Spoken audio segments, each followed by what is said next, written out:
اعوذ باللہ من الشیطان الرجیم بسم اللہ الرحمن الرحیم۔ ناظرین، آج 22 اپریل میں آپ کا میزبان ساجد بھٹی۔ پاکستان کے سیاسی منظرنامہ آئے روز تبدیل ہوتا چلا جا رہا ہے اور سیاسی درجہ حرارت روز بروز بڑھتا چلا جا رہا ہے۔ عمران خان صاحب نے گزشتہ دنوں 3 بڑے جلسے کیے اور ان جلسوں میں انہوں نے اپنا بیانیہ قوم کے سامنے رکھا۔ بلا شبہ ان کے یہ تینوں جلسے بہت بڑے جلسے تھے، جس سے بظاہر یہی لگتا ہے کہ عمران خان صاحب کی مقبولیت میں بہت زیادہ اضافہ ہوا ہے۔ مرکز کے اندر شہباز شریف صاحب نے اپنی حکومت قائم کر لی ہے اور بڑی مشکل سے انہوں نے اپنی کابینہ کو بھی فائنل کیا ہے، لیکن ابھی ان کے اتحادی متفق نہیں ہیں۔ ان کے باہمی اختلافات اور جھگڑوں کی خبریں بھی آ رہی ہیں، جس کی وجہ سے حکومت انتہائی پریشان ہے، جبکہ دوسری طرف عمران خان صاحب نے بھی ان کا جینا حرام کیا ہوا ہے۔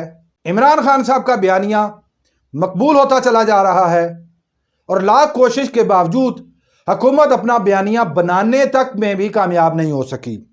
ایک طرف عمران خان صاحب جلسے کر رہے ہیں تو دوسری طرف ٹویٹر کے اوپر امپورٹڈ حکومت نامنظور کا ٹرینڈ گزشتہ 12 دن سے ٹرینڈنگ پینل میں چل رہا ہے۔ حکومت کی لاکھ کوشش کے باوجود آج تک اس کو ٹرینڈنگ پینل سے نیچے نہیں لایا جا سکا، جو حکومت کو انتہائی پریشان کیے ہوئے ہے۔ لاہور کے جلسے میں عمران خان صاحب نے بہت سی باتیں کی، لیکن ان میں سے 2 بڑی نمایاں باتیں ضرور قوم کے ساتھ شیئر کرنا چاہوں گا اور وہی اس جلسے کا اصل کرخ تھا۔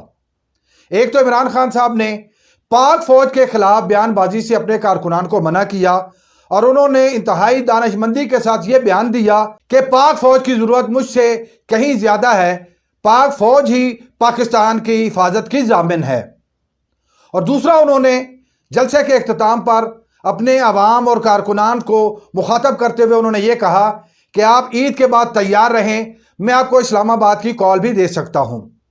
یہ اسلام آباد کی کال اب تقریباً اعلان ہوتے ہوئے دکھائی دے رہی ہے۔ دوسری طرف ہائی کورٹ میں آرٹیکل 63 کا کیس بھی زیر سماعت ہے۔ پی ٹی آئی کی کوشش ہے کہ جلد از جلد اس کا فیصلہ ہو جائے۔ عدالت نے اس معاملے کو کافی حد تک لنگر آن کیا ہے۔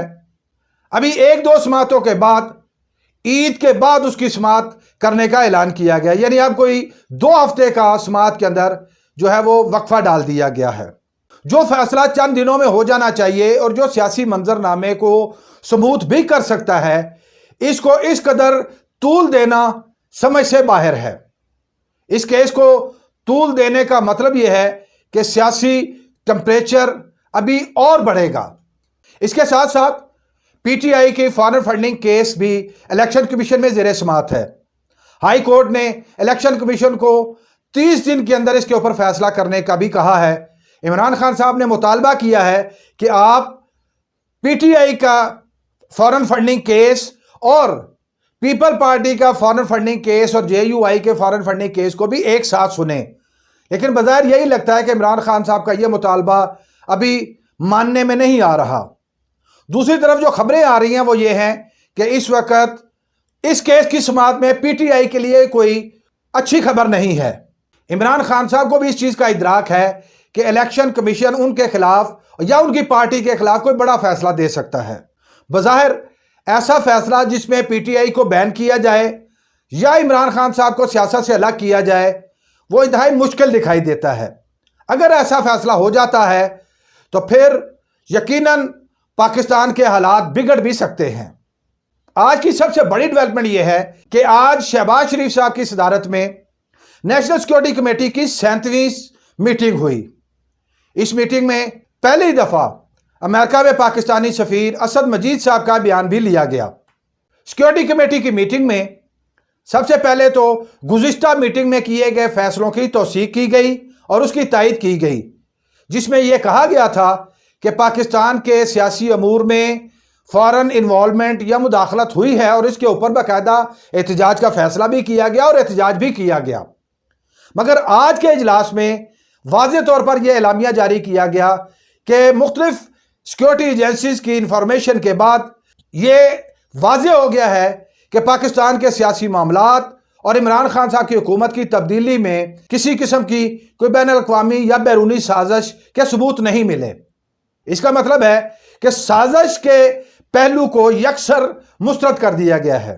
اگر اس کا بغور جائزہ لیا جائے تو اس کے دو معنی نکلتے ہیں۔ ایک یہ کہ اگر سازش نہیں ہوئی تو یقیناً مداخلت کی حد تک تو D G I S P R بھی اس چیز کا اعتراف کر چکے ہیں کہ مداخلت ہوئی ہے۔ پاکستان میں آلریڈی مداخلت اور سازش کے اوپر بحث ہو رہی ہے، اس کے اوپر مختلف آراء پائی جاتی ہیں، لیکن آپ کسی بھی صورت میں مداخلت کو بھی اگنور نہیں کر سکتے، وہ بھی کسی ساورن کنٹری کے اندر مداخلت بھی سازش کے زمرے میں ہی آتی ہے۔ اور دوسرا یہ کہ آج کے اعلامیے میں یہ کہا گیا ہے کہ سازش کے ثبوت نہیں ملے۔ اس کا یہ مطلب بھی ہرگز نہیں کہ اگر آج ثبوت نہیں ملے تو یہ کل کو بھی ثابت نہیں ہو سکتا۔ دوسرا یہ کہ سازشوں کے ثبوت ہمیشہ کو 25-30 سال بعد آیا کرتے ہیں۔ اس وقت بظاہر یہ دکھائی دے رہا ہے کہ اتحادی جماعتیں عمران خان صاحب کے سازشی بیانیے کو عوام میں غیر مقبول کرنے کے لیے اس کو زیرو کرنا چاہتی ہیں، جبکہ عمران خان صاحب اتحادی گورنمنٹ کو ایک سازش کے تحت لائی گئی حکومت کے طور پر عوام کے سامنے پیش کر رہے ہیں۔ اس وقت جنگ دونوں بیانیوں کی عوام میں مقبولیت کی ہے، فیصلہ عوام نے کرنا ہے، اور تازہ حالات کے مطابق اس وقت تک پاکستانی عوام عمران خان صاحب کے بیانیے کو تسلیم کر چکی ہے، اور انہوں نے آج خود نوٹس لیتے ہوئے باہر نکل کر اس چیز کا بھرپور اظہار بھی کیا ہے۔ سیاسی کھچڑی پکتی چلی جا رہی ہے۔ حمزہ شہباز پنجاب اسمبلی سے اعتماد کا ووٹ تو لے چکے ہیں، مگر آج تک ان کا حلف نہیں لیا جا سکا۔ اس وقت پنجاب کی صورتحال یہ ہے کہ دستوری طور پر وزیر اعلیٰ عثمان بزدار ہیں، جن کا استعفیٰ ابھی تک ٹیکنیکل بنیادوں پر منظور نہیں کیا جا سکا۔ پنجاب اسمبلی سے اعتماد کا ووٹ لینے والے وزیر اعلیٰ حمزہ شہباز شریف ہیں، جبکہ ان کا بھی ابھی تک حلف نہیں ہو سکا۔ آج ہائی کورٹ نے یہ فیصلہ جاری کیا ہے کہ صدر مملکت کسی اور نمائندے کو منتخب کریں اور حمزہ شہباز کا حلف مکمل کروایا جائے۔ اس وقت کھینچا تانی جاری ہے، اور یہ کھینچا تانی اس وقت تک جاری رہے گی جب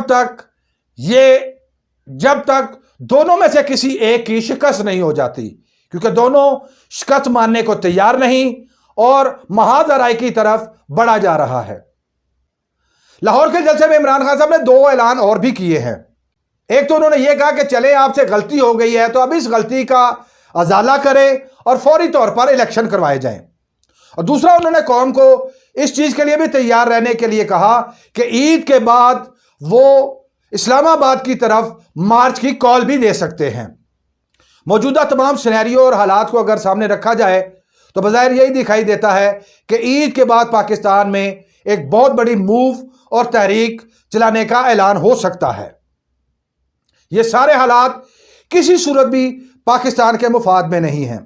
پاکستان کے اداروں، سیاسی پارٹیوں اور ذمہ داران کو ہوش کے ناخن لینے چاہیے، اور اس کا بہترین حل یہی ہے کہ فوری طور پر انتخابات کا اعلان کروایا جائے اور نئی حکومت تازہ مینڈیٹ کے ساتھ پاکستان کو لے کر آگے بڑھے۔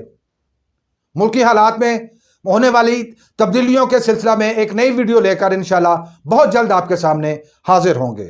اللہ تعالی ہم سب کا حامی و ناصر ہو۔